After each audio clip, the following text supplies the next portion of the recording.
Hey everyone, welcome back. Meeting the rapidly rising energy demand with mostly or solely renewable energies is a huge challenge. So, next to stimulating renewable energy uptake and reducing CO2 emissions that we talked about before, we will also have to reduce our overall energy consumption. So, this video is about improving energy efficiency, which is an effective way to do this without sacrificing our living standards or our development goals. So let's define this. We define energy efficiency improvements as a reduction of energy used per unit of energy services delivered. For example, this could be a reduction in energy used to provide lighting to an office building. And the energy service doesn't change here, we just use less energy to provide it. A different way of looking at it would be that you can deliver more services with the same amount of energy. Another example, the improved efficiency of solar panels would result in more electricity produced per unit of incoming sunlight. So it's about making better use of the energy that we have. So how can we actually achieve this? Well, before we dive into efficiency policies, let's just take one step back and first get a broader picture of the opportunities that we have. Here, in this famous picture, we see the greenhouse gas abatement cost curve. That's a mouthful, developed by McKinsey. And it ranks relevant options to reduce emissions, from the lowest to the highest associated cost. The width of the bars are the abatement potential. So the wider the bar, the more CO2 that could be avoided. As you might have noticed, some of these options are covered by the renewable energy and CO2 policies that we discussed in the other videos. For example, we see solar, we see wind, geothermal energy, and biofuels. But there are many more options, and a lot of them are actually not addressed by either the CO2 or the renewable energy policies. And many of these are actually related to improving the energy efficiency. Switching incandescent light bulbs to LEDs, for instance, or improving insulation in buildings, and using more efficient appliances. And actually, you might have noticed something else. Why here on the left side do the options show negative cost? Well, that means you would save money by implementing these options. And LEDs, for instance, they are more expensive than incandescent light bulbs, but the resulting savings in energy costs are higher than this upfront investment. Well, in other words, you save money by reducing your emissions, because you lower your energy bill. Well, that does sound like a good deal. And it is. But still, these options are on this curve. So think about it. Why aren't they realized? Why are they still on the curve? Well, this abatement curve only reflects the financial aspects of realizing greenhouse gas abatement. Is that the whole story? Let's just look at an example. Let's look at the introduction of electric cars. What are the barriers needed to make them the standard vehicle that we see in the streets? Let's just start by the costs. Electric cars are expensive both for users and producers. And car developers actually need to take risks in developing them, hoping that the users are, down the line, willing and able to spend more than on a conventional car.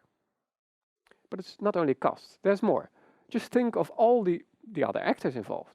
There's more than the drivers, there's more than these car manufacturers. For electric vehicles to work, you need a large-scale rollout of charging infrastructure. And how is that going to be coordinated? Think of the parking garages, the employees, governments, electricity network operators. They all need to coordinate the development of such an infrastructure. And I think you can imagine that is quite a challenge. But it's more than this. There's more. If you think of all the physical interdependencies that matter here. So let's assume that you have the charging infrastructure in place. You also need to ensure that the capacity of the electricity grid is sufficient. That there is enough electricity generated when it is used. Parking spaces need to be adapted. And this may even temporarily disturb the traffic or disfavor conventional cars because they might not be able to park there. Okay, there's still more. So the last category, drivers need to adjust their driving behavior. They need to charge regularly and they need to plan their trips around the available charging infrastructure. And the question is, are they willing to do so? Okay, so one thing is clear, there are many reasons why some of these innovations don't just drive themselves. And putting an electric car on the street alone won't make it running. So barriers for all the energy efficiency improvement can be grouped, as we just did for the electric car. And this shows why a push or pull is needed here and there, and that is where the policies come into play. Okay, so which ones of the policies could we use to approach these barriers and improve energy efficiency? Well, there's so many different policies, as there are barriers, to promote energy efficiency that it's so easy to get lost. Think about petrol taxes, energy labels. There's such a wide variety. I think most of the policies out there can be assigned to one of these 5 categories. And I hope this overview helps. So start with financial instruments, information instruments. You can think of regulation, procedural instruments, and voluntary instruments. Let's just explain it with a few examples. Let's start with the financial instruments. They're quite well known, and as the name suggests, they are mainly to overcome financial barriers.